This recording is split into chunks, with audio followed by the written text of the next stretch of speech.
All right, welcome to another episode of Fun Never Ends with Nelson and Friends, broadcasting live from my home in West Covina, California. We've got a great show for you today. We have the incredible Robin McAuley. You know him from Macaulay Schenker. You know him from Survivor, Raiding the Rock Vault, where you can catch him nightly at the Vinyl Room at the Hard Rock from Saturday night to Wednesday night. And Robin, how you doing, man? Great to have you on the show tonight. That makes me sound really busy. Hello, Nelson. How are you? I'm doing great. How about yourself? I am excellent, thank God. As a result of last Sunday night's dreadful. That was a horrific tragedy. Horrific. Yeah. Now, Our prayers to everybody. I live here in Simi Valley, and two of our friends lost two of their girlfriends. I'm so sorry about that. In that tragedy, and it's hard to comprehend. One of my son Casey, one of his girlfriends that we go to church with, she was there with a bunch of her friends who were seriously wounded, and she can't actually put the pieces together yet. She's just very. She's still a child. He's very reserved, very sort of shut away, doesn't know how to even sort of talk about it. Yeah. Oh my God. I'm glad you guys are all safe. Oh my God. Yeah, I was telling you that had it been like 30 minutes later, we end at 10 o'clock. Yeah. And that sort of barrage happened at 10:08, I believe it was clocked in at. And normally, when I leave the Hard Rock to pick up the 15, I drive directly past the Mandalay, but I swoop around on Koval right where the stage is. So I'd have been I'd have been at the lights looking up at those damn windows. I'd have shot that bastard had I had a gun. I can tell you that right now. And then at that point, when I heard about that, I'm like, I'm so glad you guys are no longer at the Trop. Yeah, I had really, because for the past few years, we'd actually come out the stage door of the Trop, and we could look directly across to the main stage. Oh my God! And I remember last year we were at the Trop, and Keith Urban, I think, was headlining. Yeah. So we had a full-on view of Keith as he hit the stage. So that's how close we were to it. And I had Phil Suzanne in the car with me because I gave him a ride home, and we had Twitter. We had Twitter live, and we were like 3 blocks maybe tops, and there was a ton of young girls actually racing towards cabs that were stopped at the traffic lights, trying to get into cabs that were already loaded with people. That's how frantic everybody was, Yeah. And I heard the barrage of gunfire, and Phil goes, "Oh my God, there's a report coming in that there's like 24 injured already with 2 people deceased." And I'm going, with that much fire, this is the numbers have got to be worse than that. And God help us, only a few hours later those numbers started to come in, and it was like unbelievable. Yeah, it was unbelievable. And then you had so many stories about that, and then the total counts, which it's horrific. But Vegas is strong. Vegas is strong. Vegas is strong. I think Vegas has to rethink how they open their doors. Maybe I don't know what they're going to do, but I'm sure things will be not the same. Yeah, things will be different for sure. Yeah. Anyway, it's a beautiful day in Southern California. Thank God we're all here. Nice and warm. Thanks for having me. Thanks for doing this. I really appreciate it. Metalhead Nelson, dudes. So you've got Michael Schenker Fest coming up. You've been doing that since last year, which the Blu-ray, CD, and DVD from Japan that came out, featuring you, Garrett Barden, and Graham Bonnet. Right. That's an amazing Blu-ray, and you're going to Japan a week from today. A week from today. Yeah. And then you're going to Europe too. Yeah, we play we headline Loud Park in Japan, and then we play a show in Osaka, and then we're back for 2 days. I'll be back at 2 days of the Rock Vault, and I leave Monday head into, we have 4 days in Spain, one in Holland, one in Germany, and then a week in the UK. How has that been going back and playing with Michael? Because I know you do the Temple of Rock tour. Right. Yeah. There's always been, I think since we did 6 weeks back in 2012, which was directly before I got called in for Rock Vault. Funny, I was back home for about a week when I actually got a call about the Rock Vault. Well, actually, it wasn't Rock Vault at the time, but it was just an idea. Yeah. And there's always been speculation because years before that 6-week tour, I would join him for a show at NAMM. He'd play Hollywood. We'd talk. I'd go down and sit in on a couple of tunes. So people were going, when are we ever going to see a reunion? And, timing's everything, right? Yeah. It's the pieces when the pieces of the puzzle fall right into place. It happens. It was Michael's idea to have all 3 singers in, which we did at Sweden Rock. Yeah. And I think he was just testing the waters. The promoters seemed to love the idea. I headlined one show in Madrid and one in France with just me. And this will be all 3 singers. I can't even tell you the amount of fun, first of all, that we have because I'm surprised that we can actually get anything done because the stories are just insurmountable because we all have stories about, do you remember this? And it's like, we need to rehearse, let's die, right? So we get carried away because we're in the middle of the song and he goes, I just thought of something. Do you remember that? Right? And, people have said, what is it like now to work with Gary and Graham on the same stage? There's no words. It's so much fun. I mean, it is so much fun. And what's really interesting is they really are 3 different phases. Gary's phase, Graham's phase, and it's very different, the whole thing. So, and now in one show, you collectively get that whole bundle of the mishmash of those periods that we went through. And Michael I think he's playing better than he ever has. It sounds amazing. Oh, he's totally focused. I mean, he sings backups on some of the songs. Michael Schenker doesn't sing, but he does now. And he's talking to the crowd. He's laughing. He's having a blast. But his playing is bar none. It's just great. He's on fire. And we have a killer rhythm section with Chris Glenn and Ted McKinnon. Steve Mann, your old buddy. Well, I get a chance to go back and play with Steve, which is just killer, Yeah. It's awesome. It's really cool.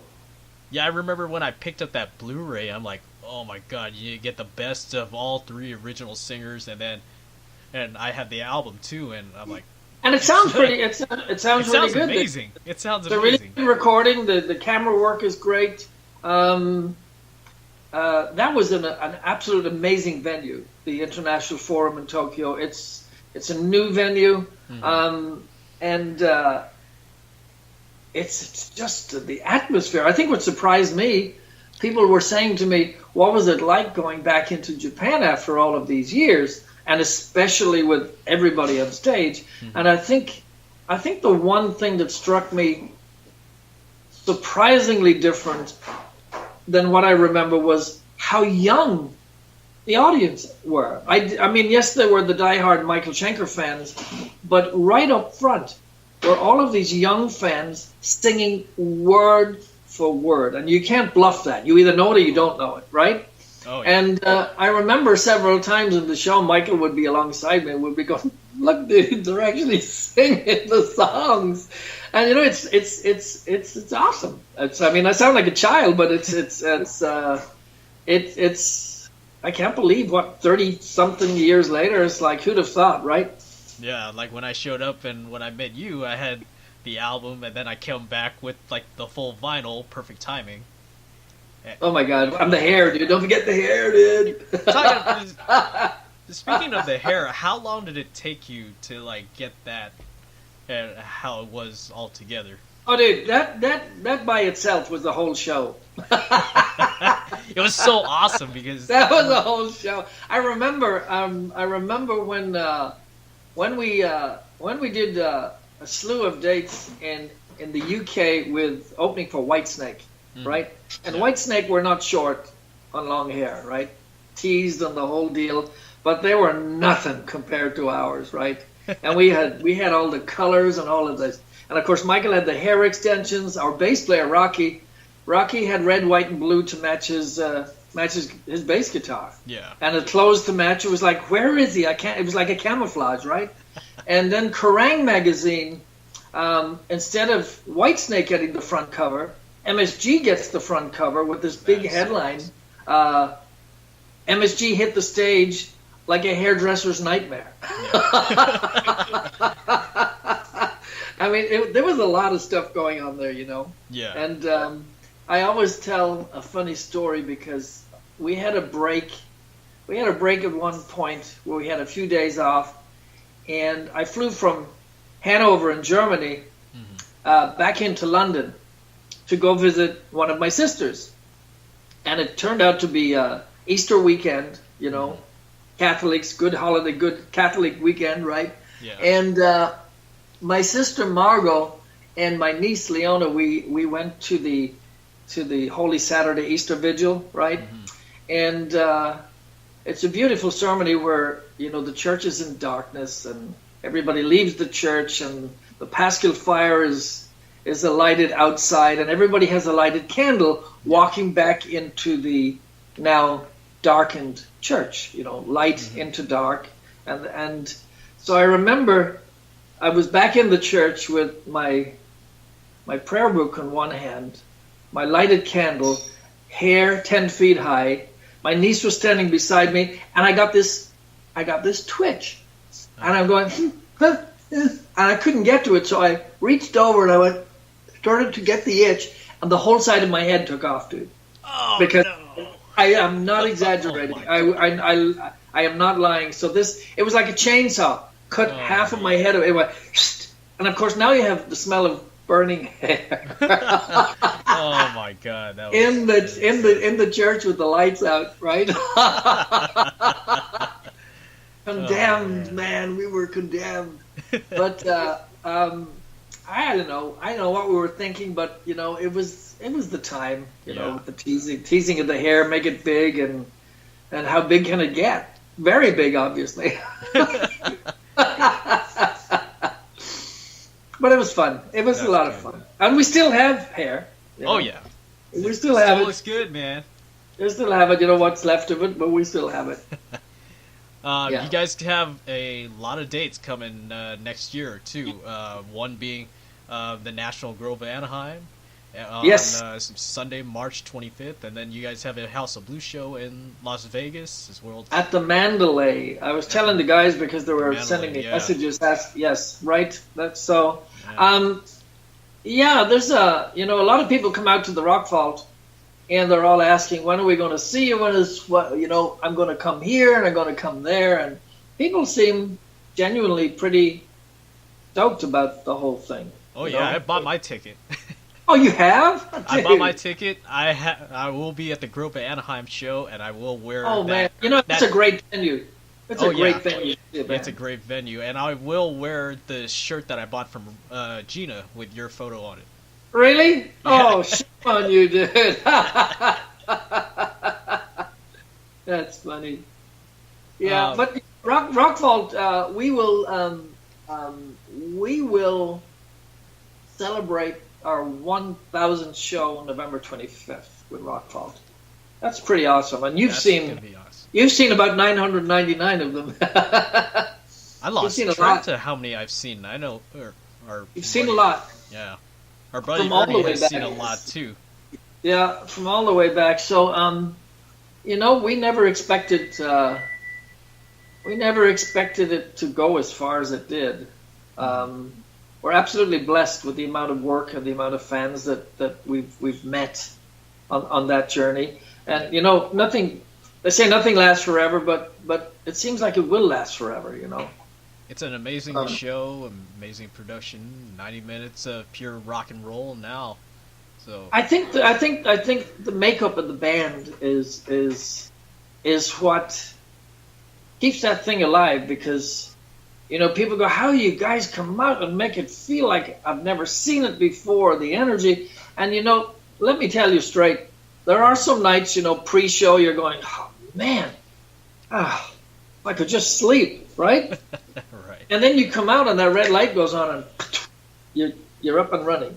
Mm-hmm. And then all of that disappears, the adrenaline button gets pressed and voila. Man, what a show, that's for sure. It's fun. It's a lot of fun. It's a great deal. I'll be there on the 25th of November for the 1,000th show celebration, since I missed Happy the days. 500. I do know, and I can't reveal anything, but I do know that we're planning something a little different. Oh, I can't wait. We'll be adding. I don't want to say adding, but we'll be doing a couple of things different.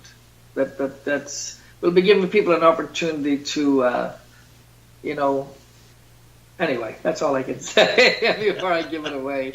But it'll be a show, but it'll be we'll add some things. Just let's put it like that. Can't wait. There's the teaser. There's the teaser. Yeah. We all know all the Rock Vault fans are gonna be looking forward to that, and they look forward to every show. That's cool. We're very happy. We're just happy to be working.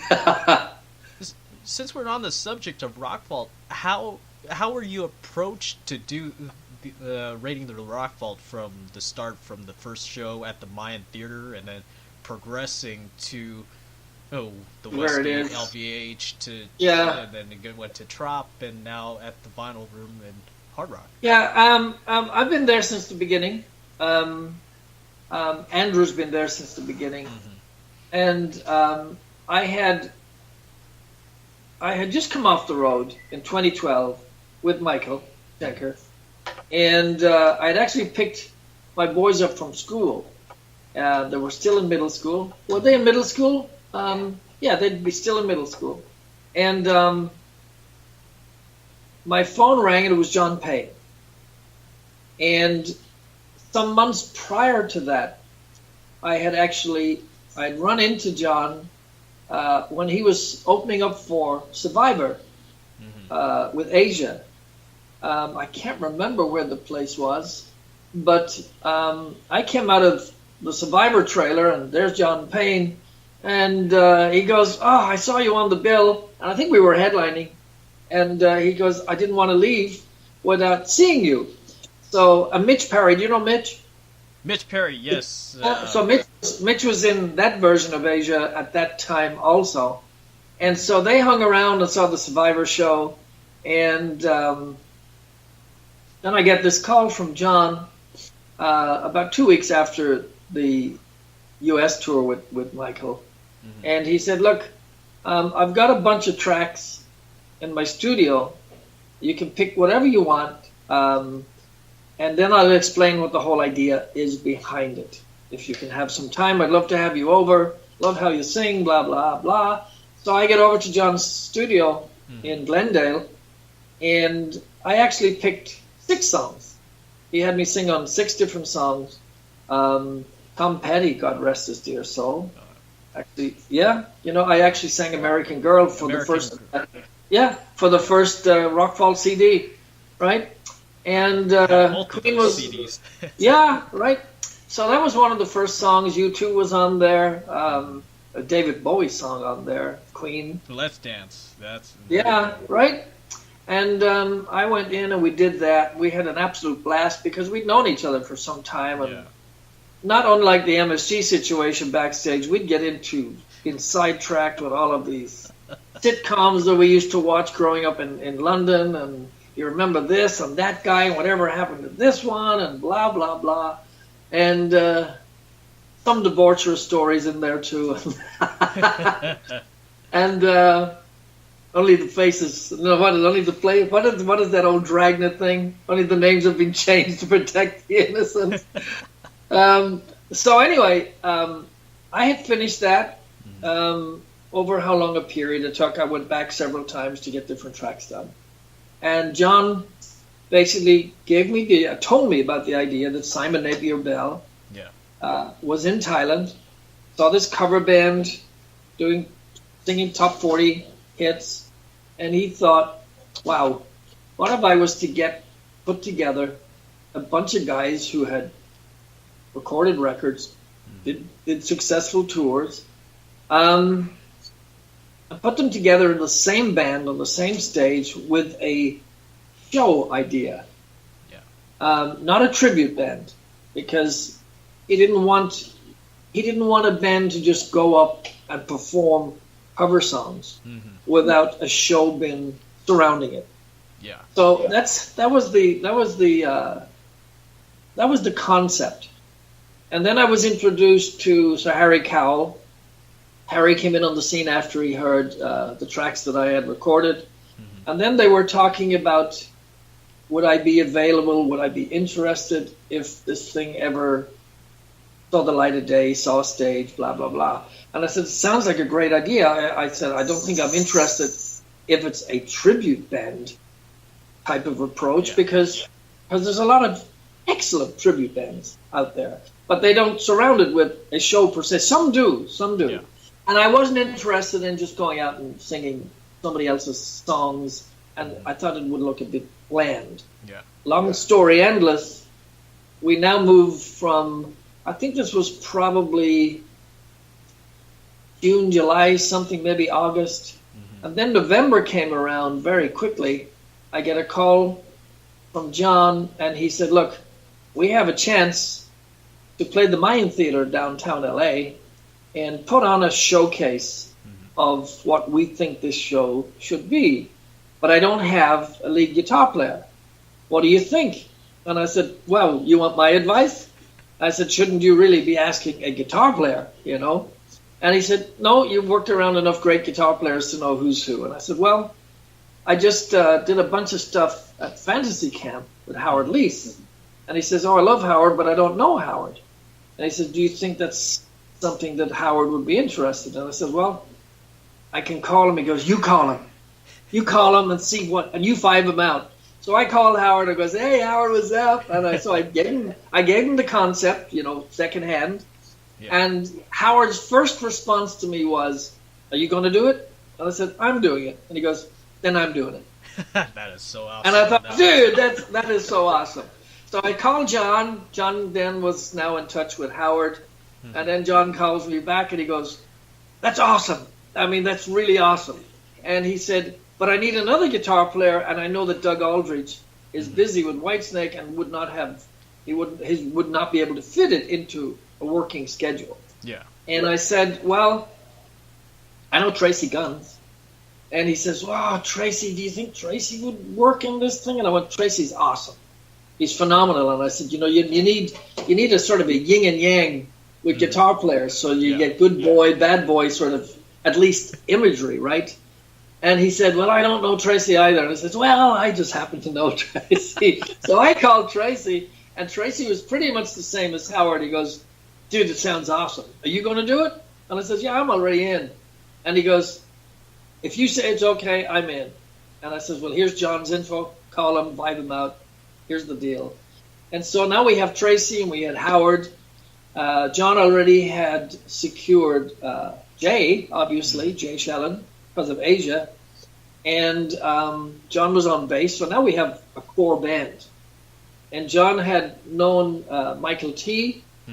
And now we had secured a full band. And we had Andrew. Andrew was into it. And he wanted that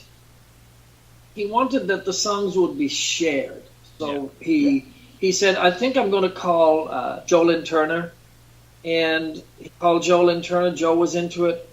And then he called Paul Shortino and sent Paul Honky Tonk. And Paul recorded Honky Tonk. And then we got together at Mate Studio for about 3 weeks on a daily basis. And at the end of every, oh my God, we'd rehearse for about 4-6 hours. And then the singers would then, at like 10, 11 o'clock at night, go from Burbank, drive down to John's studio in Glendale, and do all the backup vocals and whatever we needed for the CD. So we were like going, oh man, right? And here's the punchline. We got together as a rehearsed band. Mm-hmm. We go to the Mayan. We had no idea. We were never told of what the whole real concept of the show was going to be like. So we get into the Mayan.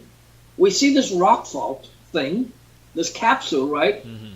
And everybody's got a million questions to ask. There's all of this sort of jungle stuff around the place. The Mayan was the perfect setting, right? It was perfect. And we actually rehearsed the show in little bits and bobs. We got lighting set up and everything. And the first time that we ran the show at the Mayan, we never actually ran the show in its entirety, ever. We walked out there completely blind. You know, it was like time to go. We went and we performed an entire show, and we had a break in the show. There was a pause because it was like 2 hours and 10 minutes long, right? And we never actually ran the show, not even once, from beginning to end. Never ran it in sequence, ever. We went out completely cold. They recorded what became a sizzle that was then introduced through contacts with Paul Shortino and Carmen, and ended up at the LVH. And we ended up getting a shot on that wonderful stage at the LVH, and we stayed there for a little over a year. And we thought, at tops, we'll do a couple of shows a weekend, maybe. It'll die because, you know, Dee Snider had been in with their show and Rudy and all of those people. Yeah. And I think that lasted like 3 whole weeks on that very same stage. So we weren't expecting to get the Christmas turkey, let's just say. And we got the turkey and the gravy and all the trimmings, and we were just blown out of the park. The opening was sensational. We had all of those bus wraps. You couldn't go anywhere in Vegas without those massive billboards. And I remember Michael Schenker actually came through there with Temple of Rock. Yeah. And I think he might have played Vamped. And he sent me this long email, and he goes, this is unbelievable. I'm in Vegas. Every corner I take, you are looking down at me. I can't escape you. You are. And I said, I'm not. I'm actually not everywhere. He goes, I think you are everywhere. And of course, we had the whole side of the building, all 24 floors at the LVH with this massive blown up. Oh, that you could actually see. You could actually see as you were landing at McCarran. And speaking of McCarran, we still have that great TSA video. That's right. Running at awesome McCarran. I mean, how cool is that, though? That's awesome. That's the coolest. Yeah. Yeah, you guys walking in there, taking all this stuff, all the chains and all that stuff out. Hey, listen, this is what I think of you today, dude. That's what I think of you every time, man. You rock, brother. Cheers, straight Jack. Cheers to you, too. Now, how were you approached for Survivor? Because I know you've been in there for quite some time, starting in 2006. Yeah. Oh my God, that goes all the way back to 94. Believe it or not. And my period, the McAuley Schenker period, had ended with Michael. I started doing a huge amount of studio work. My kids were we were thinking about kids, right? We were thinking about kids. Kids weren't there yet till 99. And so, the whole music, just to get to the real crux of the Survivor thing, the whole music industry had changed because Seattle became a big deal in like 94 and those periods, 92 onwards, right? And it went from grunge to alternative. Long-haired bands, dude, or anything associated with that sound was no longer an interest to the industry. That said, I had a call, many emails actually, from Frankie Sullivan, Survivor's guitar player, that I didn't answer. And Gina said, "Hey, did you ever get back to Frankie?" And I went, "Nah, didn't." And she goes, "Well, don't you think it would be just nice to answer the email?" And I went, "Nah, I think I know what he wants." because in '94, Frankie and I actually got together. Yeah. And we recorded what became a solo record for me called Business as Usual. And we wrote all of these songs. It was only released in Japan. Yeah. We went to a bundle of record labels, John Kalodner included. We went to different management companies with this record, and almost everybody, without exception, including John Kalodner, said, "That Anytime of yours, that was a big hit. And Capitol really fucked that up. They should have done so much more with it. And this is a great record. I don't know where this is going to go." And we had a tentative name for it at the time. It was called Inner Groove Distortion. And most people would say, "Well, I don't hear much distortion on here, and I don't hear the big power ballad." But they were kind of contradicting themselves, because at the same time they were saying, "You know, guys, if this was like 4 years ago, this would have been great, but right now there's no market for it." So a Japanese label picked it up, and that was basically the end of it. Frankie said to me, "I want you to join Survivor." This was in '94. Yeah.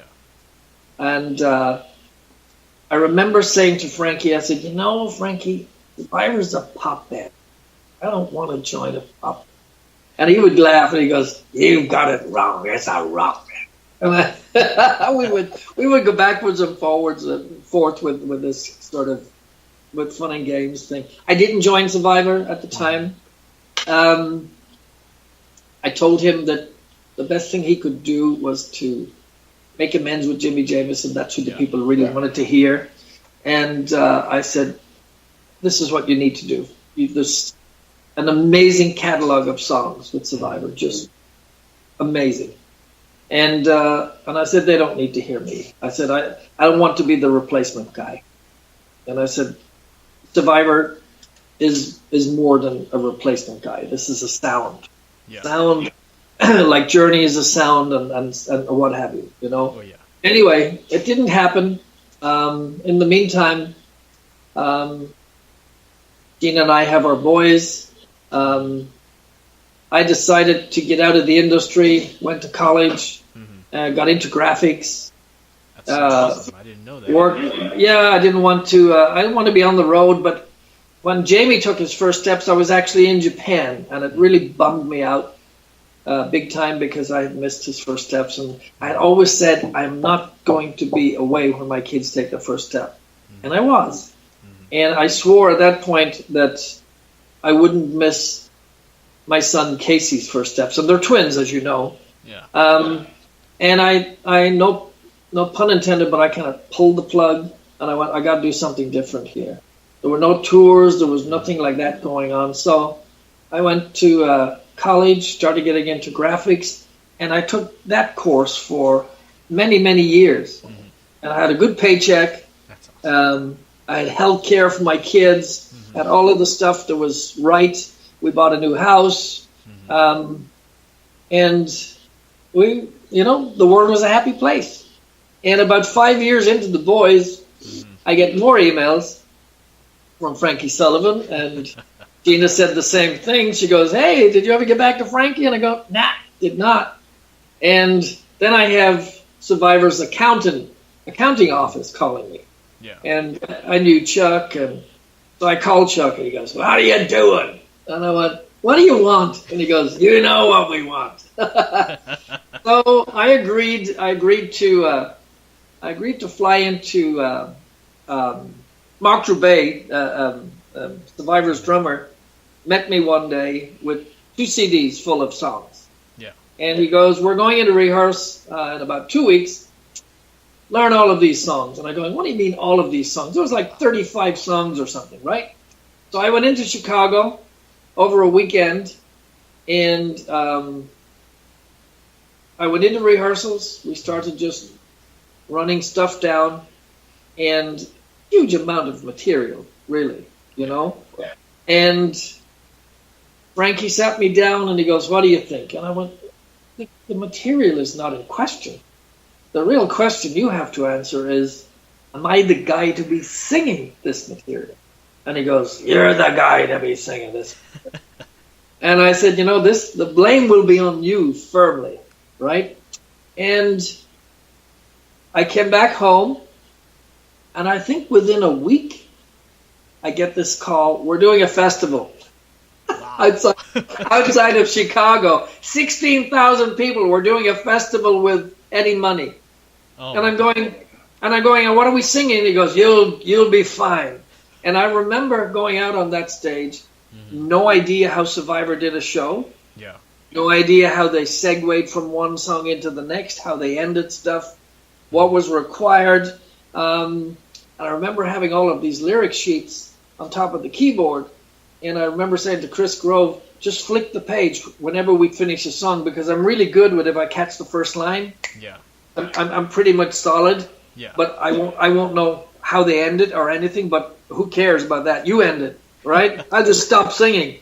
And we got through it, and I was there for, 5-6 years or something, and 7 years.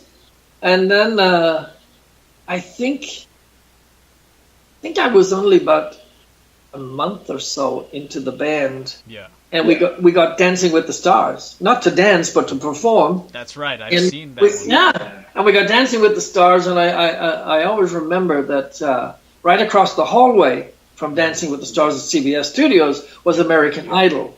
And American Idol, of course, was huge, right? So they're milling around the place because the show was like cranking. And the program director, that's what she was, came to me with her clipboard, and she goes, 5 minutes, boys, to showtime. And I was the only one live because, you got to wheel on and wheel off, but the vocals were live to a recorded track. And it was edited somewhat because you had to condense the show. And she came to me and she said, 5 minutes. And she goes, by the way, Dancing with the Stars has just knocked American Idol out of the #1 rating slot.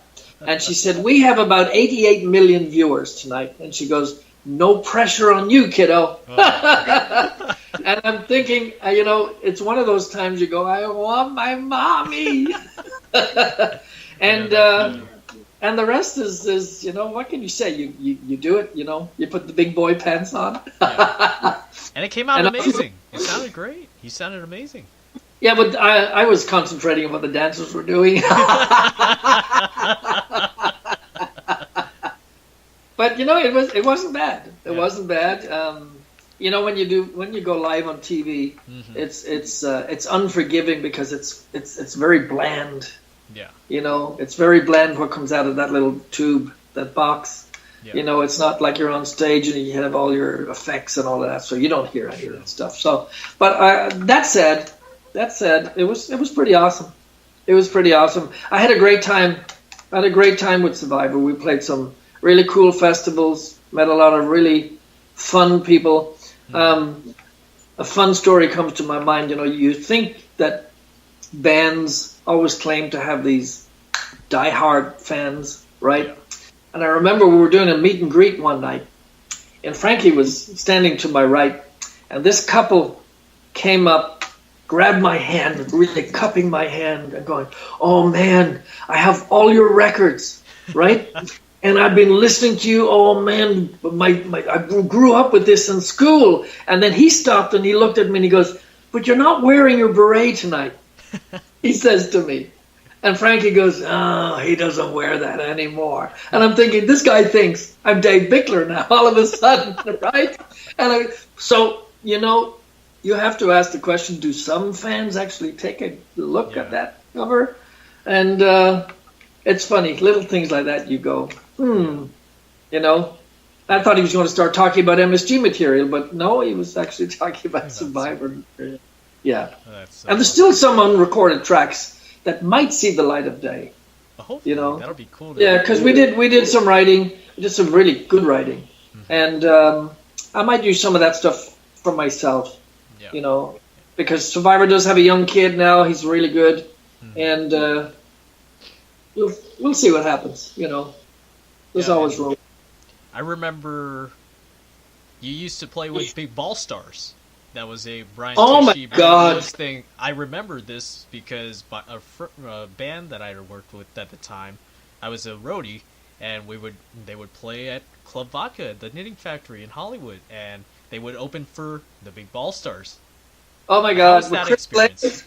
Chris Slade, Chris Slade on drums, Chuck Wright. I don't know, was Chuck on bass at the time? If it wasn't Chuck, we'd have Robbie Crane from Rat. Yeah. On bass. If we didn't have Robbie Crane, we'd have Chuck Garrick from Alice Cooper on bass. We'd have Brent always on guitar. In fact, I worked with Brent last night. Recorded 2 new tracks for Northern Lights Orchestra last night. And I know you came down to the Christmas show last year. I saw it online. I didn't. You saw it online. Oh, yeah, right. Yeah. So I recorded 2 new songs for Northern Lights Orchestra last night with Brent. That's awesome. Brent is also working with Sebastian, and he just did a bunch of shows with John Waite. That was John Waite, right? And I love Brent. He's an amazing engineer, dude. He's just. And you guys did a Vegas show where you did oh my God, and an ACDC song after Raiding the Rock Vault. Oh my God, how funny is that? That is right. Wow, dude, you've seen everything. I love music, man. But the Big Ball Stars was always to play places like Club Vodka, the Roxy, the Key Club, and to do corporate events, which we did a lot of. A great revolving door because Kerry Kelly was in there too on guitar. And you had Chris Holmes. I don't know if he was there while you were Chris would come in whenever we played Club Vodka. Yeah. And actually, somebody posted a bunch of photos the other day of me and Chris. And he moved. I think he moved out of the country. I'm not sure where he moved he to. He lives up in Europe, from what I think was it Holland? Holland or something? Might be. I'm not sure myself. Yeah. So that would really. Big Balls would take place whenever we were all available. Tishy, of course, was on drums. When Chris wouldn't be in. I think even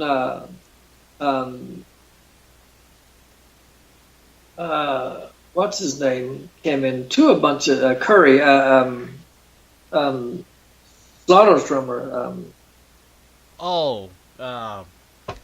I'm trying to remember that name. It's the tip of my tongue too. I know. Zoltan. And he would come in too. And George Lynch came up guested with us a bunch of times. It was really cool. It was a blast. I used to love that stuff. But people expected, because Chris was there, that we would do a huge amount of ACDC. And really, I suppose that's when I really started doing the ACDC stuff. And people go, wow, dude, that sounds really good. I'm going, really? It does sound great, man. It's fun to do the ACDC stuff, because it's not real singing per se. You know? It's a different sort of head voice, but it's a blast. Oh, yeah. It's a blast. I get a kick out of doing it. It's great fun. Yeah, it's and awesome having Chris there that's a numero uno bonus right there, you know? Oh, yeah. You know? So I'm so happy that whole ACDC thing took off with him again, because it was just great. It was great. It'd be interesting to see where they go from now, you know? I did see Axl with them. How was it?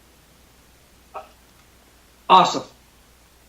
I mean, people have their own opinions, and I think he did an excellent job. I didn't expect him to be nearly as good as he was, and I was never, don't hate me, I was never a huge Axl fan, but then I went to Dodgers. I don't hate you at all. I went to Dodgers to see Guns N' Roses. Yeah. I was absolutely blown away. I thought they were just awesome. And my son Casey came, we were right there in front of the stage, and I'm going, this is kicking ass right now. This is great. This is great. They didn't definitely have to catch them when they come back. Dude, they didn't miss a beat. And you know, he sang every word, every phrase, every ad-lib that he ever did on any of the records. It was like, poof, it was right there. And I'm going, and the dude was laughing. prancing around the place, having an absolute blast. And I went, So awesome. and you could feel how those years had matured them, and just this was a band that was absolutely cooking with gas. Yeah, They like the high octane roll, and that train Oh, kept dude. rolling. good stuff, and that's great to see that. So Yeah. it ain't over till it's over. Let me tell you. Oh yeah. And, And, okay, and I remember you doing a lot of covers. You've done cover songs like "Run to the Hills," "I Right. Stole Your Love," "I Want It Right. All," "Breathe." I needed the work. They all sounded amazing, and those were all produced by Bob Kulick. And I just did a new Bob Kulick record on his new New album. Skeletons in the Closet. Hmm. Yeah, he has a new album that he dug up a bunch of songs that he had never released, Mhm. and then some older stuff. And he invited me in to sing on a track. Andrew sang on a track, and that's just been released, actually. Yeah, I'd seen Bob had posted about that, and then Andrew had posted about that recently Yeah. as well. Yeah, he did they did a like a listening party kind of thing Yeah. at FAM about 2 weeks ago or something like that. Yeah, so very cool. I also did one of my biggest thing was I also did a movie soundtrack with David Foster produced. How Now, that was was- that? That was scary. That was scary because you walk in and the guy is like, you go, "Hey, I'm David Foster." And I'm going, "Yeah, I know." Because you're talking about Michael Bolton, you're Oh, talking yeah. about Celine Dion, you're talking about Josh Groban, you're talking about Whitney Houston, and dude from Ireland walks in, Mhm. and he goes, "Who the fuck are you?" And that was for a movie soundtrack when Richard Grieco used to do. He used to do, what was that? 21 Jump Street. Yeah. And then he made a movie that was kind of like a teenage James Bond. And Kylie Minogue sang one of the main title tracks, Oh, and then wow. I sang the main title tracks. And it was really cool. The song is Yeah. right through the whole movie. It was great. It was I'm gonna really have cool. to look that up. And he was awesome to work with. It's a beautiful ballad. It's Mm-hmm. called "Teach Me How to Dream." Teach me how to. Yeah, it's a I'll beautiful definitely look song. that up. And here's something else that'll I don't know how many years ago when our wonderful Pope John Paul II was still alive. Yeah. When he was a young priest way back in Poland, Yeah. because he was a Polish priest, he had written a prayer that was titled, I think, "Peace Not War," something like that. And at one point, the Vatican had put it to music, but nobody ever sang the spoken word. Yeah. And suddenly, this opportunity came up for me to sing, like a bit like Live Aid, when it had a ton of singers on it, and I actually got to sing on that song for Pope John Paul II. That's so And awesome. and it was released by the Vatican officially with his face on the CD cover, and all proceeds went to the Red Cross and all of that. And I remember when I was recording it, if you're running down the vocals and you got your cans on and Yeah. and you miss a line, you're going, "Oh shit!" And I'm going, "Oh, this was." And I remember these faxes. Yeah. These faxes used to come into the studio from cardinals at the Vatican. Mhm. That's freaky kind of stuff, That's pretty know? cool. And they're going, and that was a great moment. I remember my sisters calling me and going, "Where do you go from here?" That's And I'm so thinking, awesome. yeah, where do you go? You sing for the Pope. That's it, dude. You're done. Yeah. So I've been.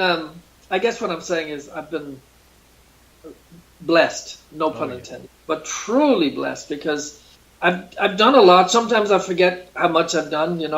I just love what I do, Yeah. and I think I over the years have loved the fact that I don't like being pigeonholed either. If something comes up that's different, I love to give it a jab. I give it a shot. And people go, "Oh, dude, you're out of your realm." And I'm going, "Well, maybe that's the place to be sometimes." You know?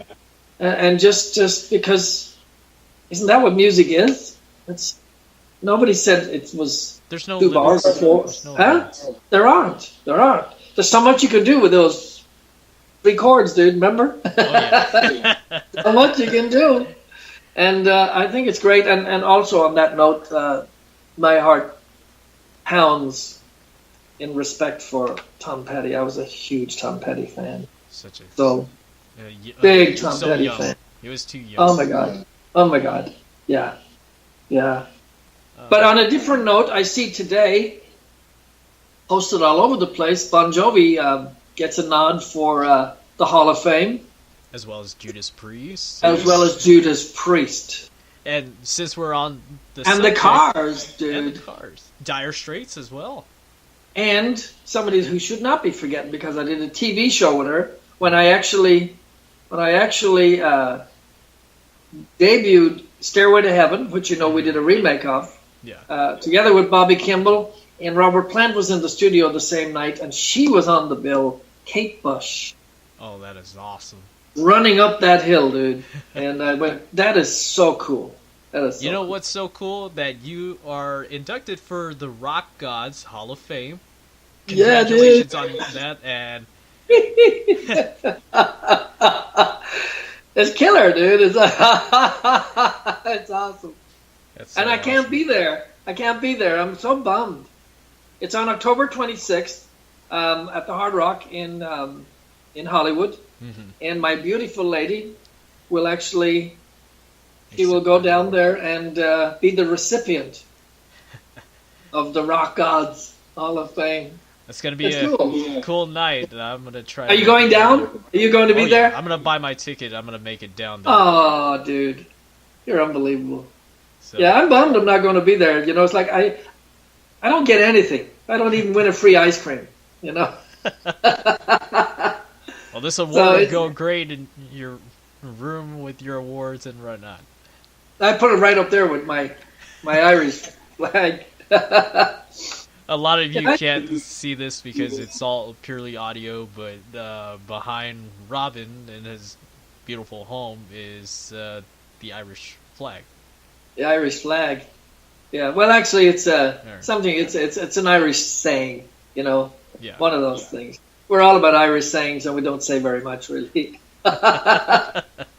Yeah. Were you born in California? Yes, I was. I was born in Glendora. Oh, you are? Awesome. Yeah. Born and raised, so lived here all my life. Well, that's like 5 people I know from California. I've been here 30 years. When did you come? What year did you come to the States? 88. Yeah, March 12th, 88 to be precise. That was when you were still in McAuley Schenker.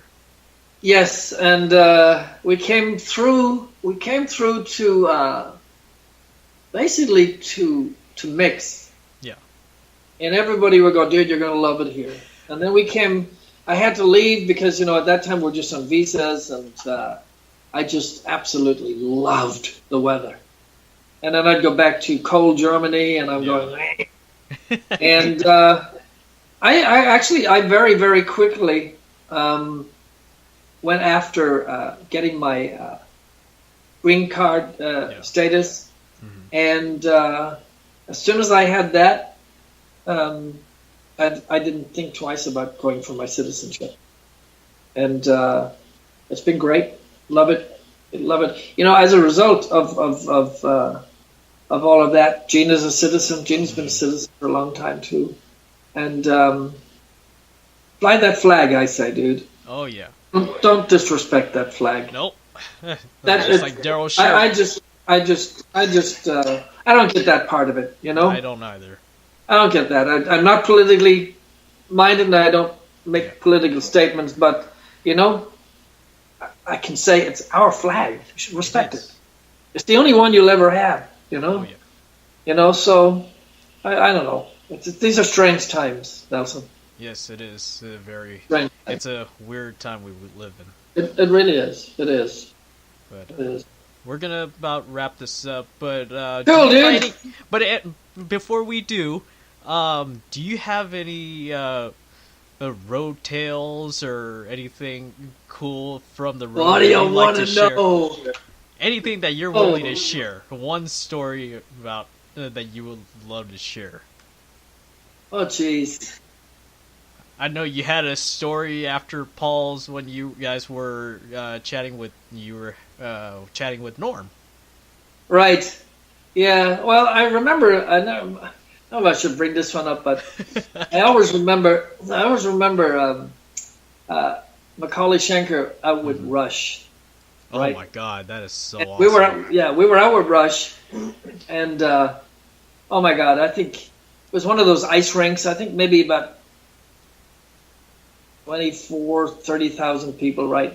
Mm-hmm. Total mismatch of bands, I think, But anyway, we were on the bill, and we were on stage, and Michael had one or two too many, and if you understand Michael's style of playing, he plays his flying V, so he bends over to play the V, and he's not big on effects, right? Yeah. He's not big on effects, so basically he has his wah-wah pedal, and he has his reverb pedal. That's only two things to think about. But after a couple of drinks, that can become a little discombobulated, especially if you're bent over and all you got to do is raise your right foot to whack down on that pedal, right? Provided it goes forward and not backwards. Oh no.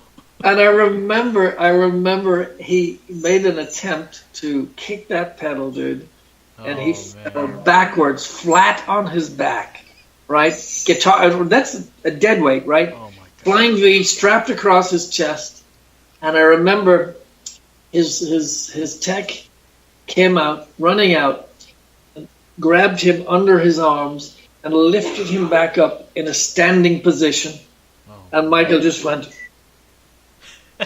And the audience were going, Schenker, Schenker, and he just continued playing, right? And he comes backstage. He comes backstage to me and he goes, "Haha, I think I might do this every night. They loved it." That's so cool, man. Yeah, and that vision sticks out in my mind because that thump that he hit the stage at full weight, falling back, he could have hurt himself, for God's sake. But he got up.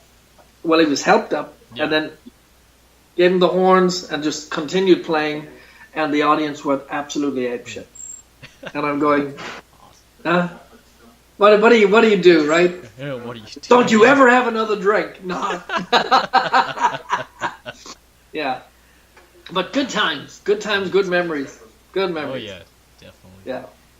Well, I'd like to thank you, Robin. Thank you so much for being on here. Have a great show in Japan. And yes, thanks, dude. Watch for all those great pictures. There'll be a ton of photos. Yeah. You can find Robin McAuley when he's not out on the road with Michael Schenker over at Raiding the Rock Vault in Las Vegas Saturday night to Wednesday night. Catch him nightly. Catch him on Facebook. Or look him up, Robin McAuley, his official fan page, or robinmccauley.com. Thanks, Nelson. You rock, dude. Thank you. If you guys would like to join me for more, join me this Sunday at 2 p.m. when I have Big Love Paul Shortino from Rough Cut on the show. Awesome.